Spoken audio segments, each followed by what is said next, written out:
a gente está construindo ou ajudando a construir uma nova infraestrutura, né, no mercado de capitais. Que no final do dia a infraestrutura é uma ponte. Imagina que ela é uma ponte. E não dá para você construir meia ponte, né? Se você não constrói a ponte de um lado para o outro, as pessoas não vão passar. Então, assim, eu acho que esse processo todo que está sendo construído leva um tempo, de fato. Leva muita energia. Precisa de pessoas boas e competentes como a gente tem aqui e as outras empresas também. Porque no final do dia, o que a tokenização está se propondo é construir uma nova ponte conecta investidor a originadores e ativos. E essa ponte não vai ser construída, essa ponte não pode primeiro ser construída frágil, né, e não vai ser, e leva um tempo, né, não é fácil, tem barreiras a serem vencidas. E ela só vai ganhar escala quando ela estiver 100% pronta.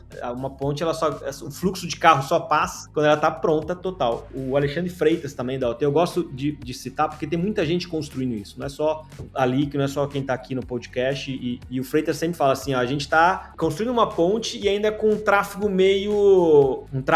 travando, né? Que esse tráfego é um regulador ainda que não está pronto, ou o mercado ainda está entendendo qual que é o impacto, então fica aquele trânsito na ponte, e a ponte ainda não está nem pronta. Mas quando a ponte estiver pronta e esse tráfego estiver fluindo, a gente está diante de uma baita oportunidade como negócio e um impacto muito grande para o Brasil, para o mercado de capitais e para todo mundo. Outro ponto aqui, né, olhando tokenização, a gente eu sempre falo que a infraestrutura não é ali, que a infraestrutura é o blockchain, ali que é acesso a essa infraestrutura. Então, quando a gente programa um TDIC ou quando a gente constrói esses protocolos que o Pina comentou, é aí que está a nossa proposta de valor como tecnologia. Falando em blockchain, eu acho que é importante falar aqui, comentar para quem está escutando ou assistindo. Esse ano, a Anbima aprovou um projeto para criar uma rede de blockchain permissionada para mercado de capitais. Esse é um projeto que ali que, nessas conversas com reguladores, até que a própria Anbima puxou, participou. Então, isso é um papel nosso importante. E outras empresas participaram e estão participando desse projeto, mas a gente esteve envolvido desde o comecinho.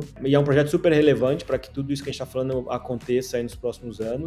Fora o Drex, que também está acontecendo do lado do Banco Central. Então, essa rede da Anbima, a Anbima como puxando a governança dessa rede de blockchain com os participantes de mercado, é algo super relevante e ali que está participando e é um papel importante para o mercado e para a tese. E do mais, eu acho que a gente tem a gente tem uma missão muito clara, assim, a cada ano a gente vem evoluindo. Essa visão que eu vejo da companhia. Ali que tem sócios relevantes no seu cap table que estão acreditando não só naquilo que a gente está construindo, como naquilo que vai ser construído para o mercado, né, como um todo, essa tecnologia de blockchain, enfim. Eu acho que agora, para esse ano, a gente tem que tokenizar mais, a gente tem que testar mais a tecnologia, a gente tem que dar o próximo passo, os volumes aumentarem, porque aí vai ganhando cada vez mais confiança no uso e entendimento, enfim. Então, assim, essa meta que a gente tem de 500 milhões em operações tokenizadas esse ano, ela precisa acontecer e vai ser muito importante para a LIC, muito importante para o mercado, além das outras companhias que também estão trabalhando. Então, assim, você começa a ganhar mais massa muscular, digamos, né? A tecnologia, o conceito dentro do mercado, e aí as coisas vão acontecer. Então, acho que esse é um papel que a gente vai contribuir bastante para a tese como um todo, tá?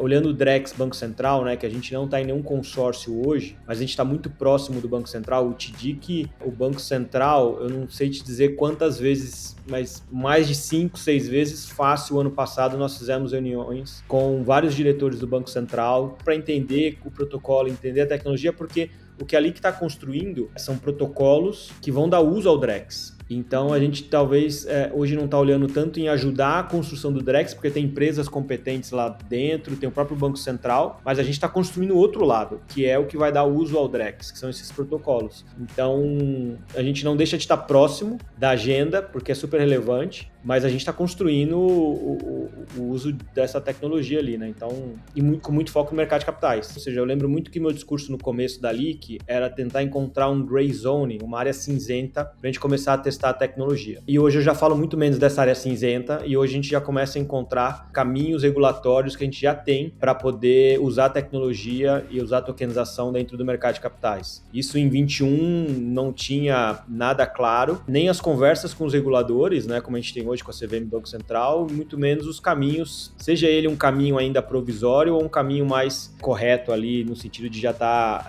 as mudanças necessárias nas normas, enfim, principalmente olhando o CVM. Isso mudou bastante nesses 3 anos. Sobre mercado, eu acho que também vem evoluindo muito nesses 3 anos. A gente veio educando bastante o mercado com muito conteúdo. Outros players nasceram e também começaram a ajudar nessa educação. A gente consegue ver Banco Central e CVM mudando a maneira que eles enxergam a tokenização e o uso da tecnologia. Hoje a gente vê uma CVM falando em token nativo, alguns diretores, que nada mais é do que token programado, as regras dentro dos contratos, o ativo já nascendo dentro dessa infraestrutura. E quando a gente vê alguma fala do regulador lá no passado, não existia isso, né? Era uma fala um pouco mais simples sobre a tecnologia. Então houve todo um aprendizado do porquê, enfim, acho que isso evoluiu bastante também. Banco Central a mesma coisa, não só por causa do Drex, obviamente, mas você já vê um Banco Central, diretores, as pessoas envolvidas falando um pouco mais a fundo sobre a tecnologia e o impacto dela. Coisa que há 2, 3 anos atrás era um pouco mais vazio o discurso, até pela própria falta de entendimento do porquê das coisas, né? Do porquê da tecnologia.